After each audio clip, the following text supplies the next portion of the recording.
आपके सामने दो लकीरें हैं या दो महवर। पहले को एक्स एक्सिस कहा गया या एक्स महवर। इसको हॉरिजॉन्टल एक्सिस भी कहते हैं, जबकि इसको वाई एक्सिस या वर्टिकल एक्सिस कहते हैं। यहां पर बराबर फासलों पर मैं निशान लगाता चला जाऊंगा। तो ये 1 2 3 वगैरह हैं, और ये एक इकाई बनती है। फासले की पैमाइश की एक इकाई है। ये इकाई 1 फुट हो सकती है, 1 सेंटीमीटर हो सकती है, 10 मील हो सकती है। जो भी आपने इकाई चुनी, तो ये एक यूनिट या एक इकाई बनी, ये दो वगैरह। और इसी तरह हम वाई एक्सिस पर बराबर फासलों पर निशानात लगाते चले जाएंगे। तो यहां 1 इकाई, 2 इकाई, 3 4 वगैरह। और इस तरफ -1, -2, -3। जो नुक्ता बीच में है उसको ओरिजिन कहा जाता है। ये नुक्ता आगाज है। ये कोऑर्डिनेट एक्सिस भी कहलाते हैं। और जो हिस्सा यहां पर है वो फर्स्ट क्वाड्रेंट या पहला क्वाड्रेंट कहलाता है, जबकि ये दूसरा क्वाड्रेंट, तीसरा क्वाड्रेंट और चौथा क्वाड्रेंट है। कोई सा भी नुक्ता लीजिए यहां पर, उसको पी का नाम दिया गया है, पी फॉर पॉइंट। तो इस तक पहुंचने के वास्ते मुझे कुछ फासला यूं चलना पड़ेगा और फिर कुछ फासला यूं।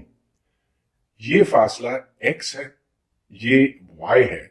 चुनाचे इस नुक्ते की पहचान दो आदाद से होती है, x और y, जो इस नुक्ते के कोऑर्डिनेट्स कहलाते हैं। तो ये इसी तरतीब से लिखे जाएंगे। सबसे पहले आप x एक्सिस पर कितनी दूर चले और फिर y एक्सिस पर कितनी दूर चले। ये नोट कीजिए कि जो नुक्ता इधर है, जो बीच में है, नुक्ता आगाज है, इधर से इधर तक का फासला, अगर इसको हम L कहें, तो L स्क्वेर्ड बराबर है x स्क्वेर्ड जमा y स्क्वेर्ड के। ये जरूरी नहीं है कि पहला नुक्ता बीच में हो। अब दो ऐसे नुक्ते लें, P1 और P2। ये कहीं भी हो सकते हैं, लेकिन अगर हमें यह मालूम हो कि इसके कोऑर्डिनेट्स क्या हैं, x1 y1, और अगर यह भी मालूम हो कि इसके कोऑर्डिनेट्स x2 और y2 हैं, तो फिर P1 से P2 हम यूं जाकर और फिर यहां से यहां जाकर पहुंच सकते हैं। यह फासला x2 माइनस x1 है, जबकि ये y2 माइनस y1 है। और इस मुसल्लस को देखते हुए आप फौरन ये जान सकते हैं कि अगर ये फासला L है, तो फिर L squared x2 minus x1 squared जमा y2 माइनस y1 स्क्वेर्ड के बराबर है। हम मुख्तलिफ फंक्शंस का ग्राफ बनाना चाहेंगे, लेकिन सबसे पहले हमें यह मालूम करना है कि इसके माने क्या है। मैं बात यहां से शुरू करता हूं कि पिछले लेक्चर में आपको बताया गया था कि फंक्शन एक मशीन जैसी चीज है, जिसको एक तरफ से कोई नंबर दिया जाता है तो दूसरी तरफ से कोई और नंबर निकलता है। ये भी एक अदद है और ये एक दूसरा अदद है। अगर इन दोनों को इस जोड़े में इकट्ठे किया जाए, x f ऑफ x, तो ये ऑर्डर्ड पेयर कहलाता है। मतलब ये कि एक खास तरतीब, पहले x और फिर f ऑफ x को यूं इकट्ठे किया जाता है। बाज दफा हम f ऑफ x को y कहते हैं और x f ऑफ x को यूं लिखा जाता है x y। तो अगर आप तमाम ऐसे जोड़े लें तो ग्राफ इनका मजमुआ है। आप ये कह सकते हैं कि अगर जितने भी नुक्ते हैं x y, इनको अगर जोड़ा जाए, बिलफर्ज ये है या ये है, तो इनको जोड़ने से यूं कोई ग्राफ बनता है। ये फंक्शन f ऑफ x का ग्राफ है। हर नुक्ता इसके ऊपर x और y की शक्ल रखता है। तो जो जो x बदलता जाता है वैसे वैसे y बदलता है। एक आसान मिसाल f of x equals x squared की है। इसका ग्राफ बनाने के लिए हम x और f ऑफ x को साथ साथ लिखेंगे। अगर x 0 हो तो f ऑफ x भी 0 होगा। अगर 1/2 हो तो ये 1/4 होगा। ये जब 1 होगा तो ये भी 1 होगा। और ये जब 3/2 होगा तो ये 9/4 होगा। अब चलिए हम इनके नुक्ते बनाते हैं। पहला नुक्ता तो ये हुआ 0 0। दूसरा आधे पे यानी 1/2 पर जाकर ये 1/4 होगा। और जब 1 पे जाते हैं तो f ऑफ x भी या y 1 है। और जब 3/2 पे पहुंचते हैं तो इसकी कीमत बनती है 2.25 2.25। तो वो यहां पर है। और दूसरी तरफ यानी कि जब x की जगह हम चाहे मुस्बत लगाएं या मनफी, कोई फर्क नहीं पड़ता। लिहाजा जो नुक्ता यहां पर है सो यहां पर है, जो यहां है सो यहां है वगैरह, और जो यहां है वो इधर है। अब हम इन नुक्तों को जोड़ेंगे और एक पेंसिल से मैं इनको जोड़ता चला जाऊंगा और ये देखें कि ये इनमें से गुजर कर ऊपर चला जाता। जैसे जैसे x की कीमत मैं कम करता हूं वैसे वैसे ये वापस उस तरफ जाता है। अब मैं x की ताकत बदलकर 4 कर दूंगा और इसकी शक्ल बनाऊंगा, इसका ग्राफ बनाऊंगा। ये नजर आता है कि जब x 0 पर पहुंचता है तो f भी 0 है। अब अगर मैं मनफी x से मुस्बत x की तरफ जाऊं तो कोई फर्क नहीं पड़ता। ऐसे फंक्शन को हम इवन फंक्शन कहते हैं।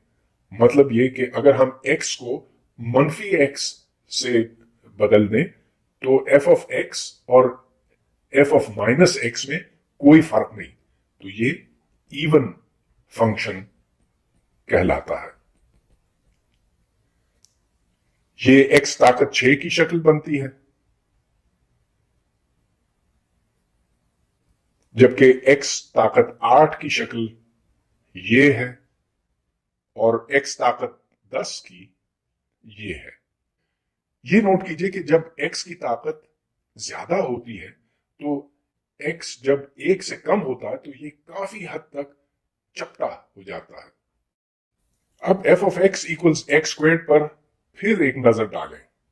ये शक्ल तो आपने पहले देखी है, लेकिन अब मैं एक दूसरा फंक्शन लेने वाला हूं जो उससे काफी करीब है, लेकिन ये x-1 स्क्वेयर्ड है।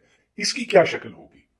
बहुत आसानी से हम ये निकाल सकते हैं और देखें कि पिछले में और इसमें फर्क सिर्फ एक लिहाज से है, यानी कि जब x की कीमत 1 बनती है तो उस वक्त f 0 पे जाता है।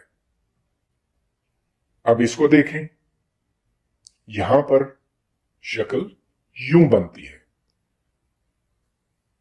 और अगर x-3 स्क्वायर लिया जाए तो यूं है x-4 स्क्वायर। अब पीछे की तरफ चलते हैं और अगर x+1 स्क्वायर लिया जाए तो जब x की कीमत मनफी 1 होगी तो उस वक्त f 0 होगा। लिहाजा इन तमाम ग्राफ्स की वही शक्ल है, लेकिन जहां ये x एक्सिस को छूते हैं वो जगह बदलती चली जाती है। अब हम ये जानना चाहते हैं कि f of x equals x cube की क्या शक्ल है। जब x की कीमत 0 होगी तो f भी 0 होगा। जब x मुस्बत की तरफ बढ़ता चला जाएगा तो f भी मुस्बत कीमतों की तरफ जाएगा। x जब मनफी कीमतों की तरफ जाएगा तो f भी मनफी कीमतों की तरफ जाएगा। अब चलिए देखते हैं कि इसकी क्या शक्ल बनती है। मैं अगर उल्टे हाथ से सीधे हाथ की तरफ आऊं तो f 0 पर पहुंचेगा और फिर बढ़ते बढ़ते ये इन्फिनिटी पर चला जाएगा, मतलब ये कि इसकी कीमत लामहदूद हो जाएगी। वापस अगर चलें तो फिर इसी रास्ते पर हम आ जाएंगे। अब x की ताकत 5 बनी और यहां शक्ल कुछ मिलती जुलती है पिछले से, लेकिन इस इलाके में आप देखते हैं कि ये काफी हद तक चपटा हो गया। अब मैं x की ताकत मजीद बढ़ाता हूं, x ताकत 7, आखिर में x ताकत 9। तो अब ये देख लीजिए कि इसकी शक्ल किस हद तक बदल गई। अब मैं 9 से 3 की तरफ कम करता चला जाऊंगा। 7, 5 और 3। फिर से देख लीजिए, 3, 5, 7, 9। इन तमाम फंक्शंस की एक सिफत यह है कि अगर x की जगह मैं मनफी x डालूं तो f minus x minus F of x के बराबर हो जाता है। ऐसे फंक्शंस को ऑड फंक्शंस कहते हैं। बेशतर फंक्शन ना ऑड होते हैं ना इवन। उसकी एक मिसाल ये है, एफ ऑफ एक्स बराबर एक्स स्क्वायर जमा एक्स क्यूब। ये हिस्सा इवन है, ये हिस्सा ऑड है, लेकिन अगर x को माइनस एक्स में तब्दील किया जाए तो एफ ऑफ एक्स ना तो माइनस बनता है ना प्लस बनता है, लिहाजा ये ना तो इवन है और ना ही ऑड। तो इसकी शक्ल क्या बनती है, चलिए ये देखते हैं। जब x की कीमत बढ़ती है तो f भी बढ़ता है, लेकिन फिर मजीद बढ़ने से ये कम हो जाता है और फिर बढ़ते बढ़ते बिलाखिर ये इन्फिनिटी पर चला जाता। दूसरी तरफ से आया जाए तो यूं होता। अब इसकी शक्ल कैसे समझी जाए? सबसे पहले तो ये बात वाजे है कि f ऑफ 0 0 है। ये भी वाजे है कि अगर f की कीमत, अगर x की कीमत -1 हो तो f ऑफ -1 1 जमा -1 ताकत 3 है, जो कि 0 है। और यहां 2 ताकत 3 जिससे कोई फर्क नहीं पड़ता। तो इससे पता ये चलता है कि ये 2 पॉइंट्स हमारे पास हैं, एक ये और एक ये। जब x की कीमत बहुत नेगेटिव की तरफ होती है, इस सिमत होती है, तो फिर ये बहुत बड़ी कीमत रखेगा और इससे बड़ा होगा। चुनाचे F of x x cube की तरह होगा, यानी कि बिल्कुल नीचे से शुरू होगा, यहां से स्टार्ट होकर ऊपर की तरफ आएगा और एक्स स्क्वायर से ये बहुत ज्यादा बड़ा होगा। इसी तरह से जब x की कीमत बहुत ज्यादा होगी मुस्बत की तरफ, तो एक्स स्क्वायर इसके मुकाबले में छोटा होगा और एफ ऑफ एक्स यूं ऊपर बढ़ता जाएगा। अब चूंकि इसको अपना साइन भी बदलना है, इसीलिए उसको इस जगह से गुजरना पड़ा। और इसकी मोटी मोटी बातें तो हम बस इसकी शक्ल देखकर, इस फॉर्मूले को देखकर ही मालूम कर सकते हैं। अब हम मुख्तलिफ सीधी लकीरों को समझना चाहेंगे और एक मिसाल आपके सामने है।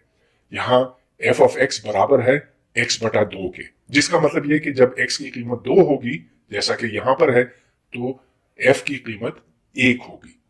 जब मैं एक्स की कीमत बढ़ाऊंगा, 4 कर दूंगा, तो एफ की कीमत 2 हो जाएगी।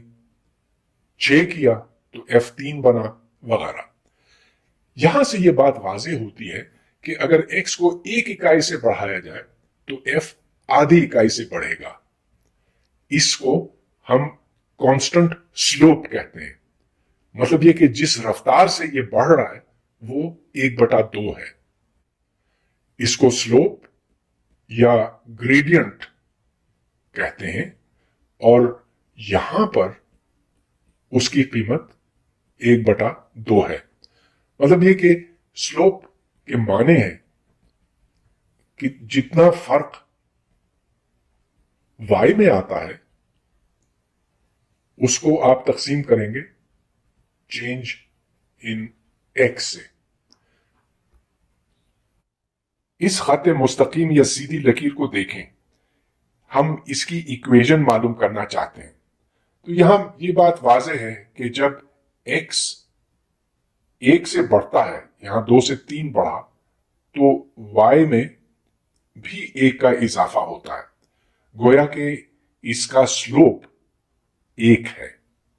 तो इसकी इक्वेशन वाज़े तौर पर यही हो सकती है कि y x के बराबर है। लेकिन अब आप ये देखें कि जब x की कीमत 0 होती है तो y -1 -1 है, लिहाजा ये इक्वेशन y इक्वल्स x -1 बनी।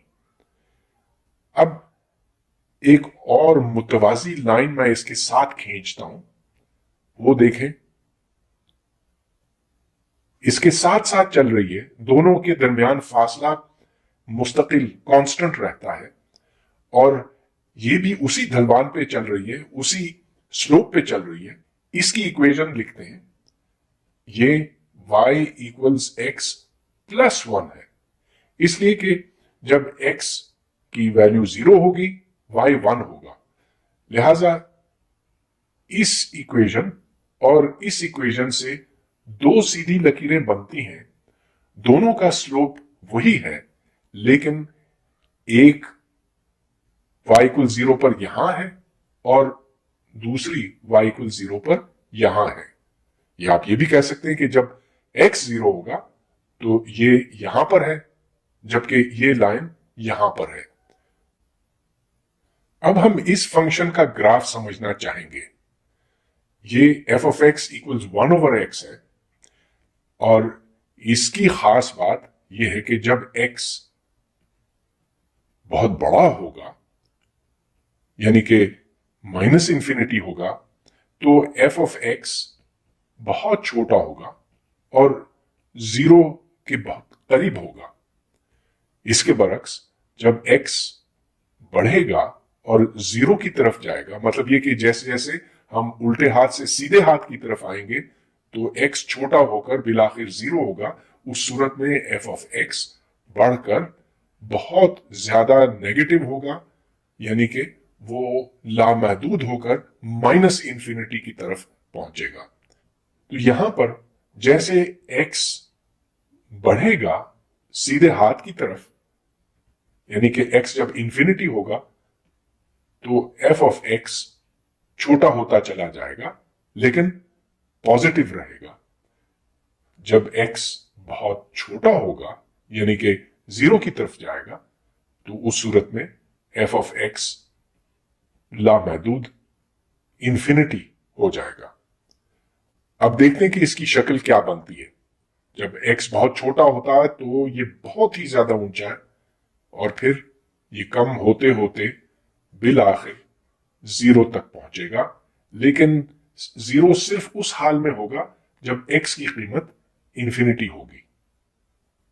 अगर हम इंफिनिटी से x की छोटी वैल्यूज तक वापस आए तो ये देखें कि फंक्शन बढ़ता बढ़ता बिल आखिर ऊपर की तरफ चला जाता। और अगर हम और छोटा करें, मतलब ये कि अगर नेगेटिव वैल्यूज पर जाएं तो फिर ये दूसरी तरफ यूं चला जाता। एक बार फिर देख लीजिए।